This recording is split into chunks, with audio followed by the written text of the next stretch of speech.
बिस्मिल्लाहिर्रहमानिर्रहीम। अस्सलाम वालेकुम। नई वीडियो के साथ दोबारा आपकी खिदमत में हाजिर हूँ। उम्मीद करता हूँ तमाम खैर वाफियत के साथ होंगे। आज जो मेरा वीडियो बनाने का टॉपिक है वो भी बड़ा ही एक मेडिकल के ऊपर है, लेकिन थोड़ा सा मुख्तलिफ होगा। मुख्तलिफ ये शुरू यहाँ से करता हूँ कि हमारे इस टाइम पे पाकिस्तान के अंदर बहुत ज़्यादा जो केसेस मरीज़ होते हैं वो ऐसे होते हैं, या तो वो हार्ट के मरीज़ होते हैं, या शुगर के मरीज़ होते हैं, या हाइपरटेंसिव ब्लड प्रेशर के मरीज़ होते हैं। अब ये करते क्या है, एक तो लोगों के मशवरे बहुत ही ज़्यादा है। लोगों के मशवरे इस तरीके से ज़्यादा है कि हर घर के साथ कोई ना कोई हकीम ख़तरे जान बैठा होगा, कोई ना कोई ऐसा आलिम बैठा होगा जो कि उन मरीज़ों के साथ खेलता रहेगा। अभी हाल ही दिनों में एक केस हमने देखा, एक हार्ट का पेशेंट बच्ची थी जिसकी उम्र 13 साल थी। उस मरीज़ को आज से 2 साल पहले उसके घर में कोई आया, उन्होंने बताया जी फलानी जगह पे औरंगी टाउन के अंदर कोई बाबा है, वो जो है उसके पास कोई ऐसे मोक्कल हैं, जो परियां हैं, वो आती हैं और वो ऑपरेशन करती हैं, बंदा ठीक हो जाता है।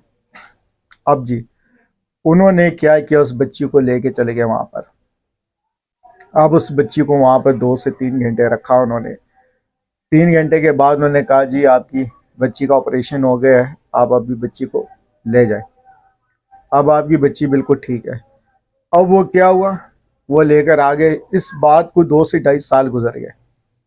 अब जो बच्ची थी वो शुरू में ही उस बच्ची के दिल में सुराख था। अब वो डॉक्टरों के पास तो जा रहे थे, कार्डियो आ रहे थे, जा रहे थे, इलाज करवा रहे थे, लेकिन जब वो कहते हैं ना कि किसी के हत्थे चढ़ जाए वो बंदा उसको वहाँ पहुँचा देता है जहाँ से वापस भी ना सके। तो इन्होंने बच्ची को कार्डियो में अच्छा भला इलाज चलते चलते उन्होंने उठा के उसको बाबे की तरफ ले गए। अब बाबे ने उसके साथ जो किया वो तो किया। अब वो बीच में 2 3 4 साल इस तरह गुजर गए, बच्ची पहुंच गई 13 साल को। अब बच्ची के मसले दोबारा शुरू हो गए। बच्ची चले, सांस फूले, तकलीफ हो, तो खून ना बढ़े। फिर वो डॉक्टरों के पास गए, रब्ता किया उन्होंने, फिर उसके टेस्ट किए, एको किया, पता चला कि जी उसके दिल में उसी तरह सुराख है। अब ये जितना भी मामला बीच में से गुजरे 3 4 साल, वो बच्ची के साथ बड़ा ही नाजायज़ हुआ। अगर वो शुरू में इलाज हो जाता, कवर हो जाता, तो बच्ची ठीक हो जाती। फिर आखिर क्या हुआ कि उस बच्ची का ऑपरेशन करना पड़ा। डॉक्टरों ने डिसाइड किया जिस बच्ची का ऑपरेशन होगा उसका हल ही कोई नहीं है। फिर उस बच्ची का 13 साल की उम्र में ऑपरेशन हुआ। तो ऑपरेशन के बाद तीसरे दिन जब आईसीयू से बच्ची को बाहर निकाला तो बच्ची का दिल अच्छी तरह काम नहीं कर रहा था। जब हमने डॉक्टरों से पूछा, डॉक्टरों ने कहा कि भाई आपने बहुत देर की है, आपको ये जब मामला पता थे तो आपने पहले ये काम क्यों नहीं किया। अब बाबू वाली बात तो डॉक्टर को बता नहीं सकते। क्या हुआ जी, डॉक्टर ने कहा भी इसका ये हल है कि इस बच्ची को बैटरी लगेगी, पता है यार ये बैटरी पे चलेगी। अब उन्होंने क्या किया, जिस बैटरी पे, अच्छा जी फिर क्या हुआ, फिर यह हुआ कि आखिर उस बच्ची को दोबारा बैटरी डालनी पड़ी, और फिर इस तरीके से बच्ची की जो आगे की लाइफ है वो अब बैटरी पे कन्वर्ट होगी। बच्ची को तो घर ले आए, लेकिन बच्ची अपनी उस पोजीशन में नहीं है। अब बच्ची का जो है ज़्यादा चल फिर नहीं सकती, और बहुत सारी चीज़ें उस पर उसको केयर करनी पड़ेगी। तो ये कुछ मामला थे जो आपको बताने। तो खुदा के लिए अगर आप बीमार हैं, आप डॉक्टर के साथ रब्ता करें। देखिए 2 चीज़ों पे हमें एतमाद है।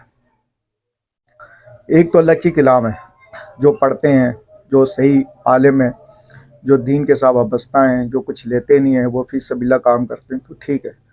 दूसरा पेश है डॉक्टर है। डॉक्टर में भी एक एलोपैथिक है, होम्योपैथिक है, दोनों बेस्ट है, दोनों पे एतमाद है। तो आप इस तरीके से काम करें। किसी भी ऐसे लोगों के ऊपर मत जाएं जो कहेंगे जी हम जिन के ज़रिए काम कर रहे हैं, परियों के ज़रिए काम कर रहे हैं, हम ये करेंगे वो करेंगे। सब फ्रॉड है, सब धोखा है। खुदा के लिए खुद भी निकलें इन चीज़ों से, झंझट से, लोगों अपनों को भी निकालें, और तवीज़ गंडों के चक्करों में भी मत पड़ें। किसी की ज़िंदगी बहुत कीमती होती है, किसी को भी मशवरा नहीं दें। मशवरा देने तो आप सिर्फ डॉक्टर का मशवरा दें, डॉक्टर काम करेगा, अच्छे आलम है आपकी नज़र में, दीन से वाबस्ता है, नमाज से वाबस्ता है, रोज़ा कार हैं, ताजदगार हैं, और फी सबीला काम करते हैं, उनसे रब्ता करवाएं। ऐसे फ्रॉडियों से, ठगियों से, जो पैसा लेके काम करते हैं, धोखा दे रहे हैं, उनसे बचें, खुद भी बचें, उन प्यारों को भी बचाएं। اسی کے ساتھ میں اجازت چاہتا ہوں، انشاءاللہ نیکسٹ ویڈیو کے ساتھ دوبارہ آپ کی خدمت میں حاضر ہوں گا. تب تک کے لیے اللہ حافظ.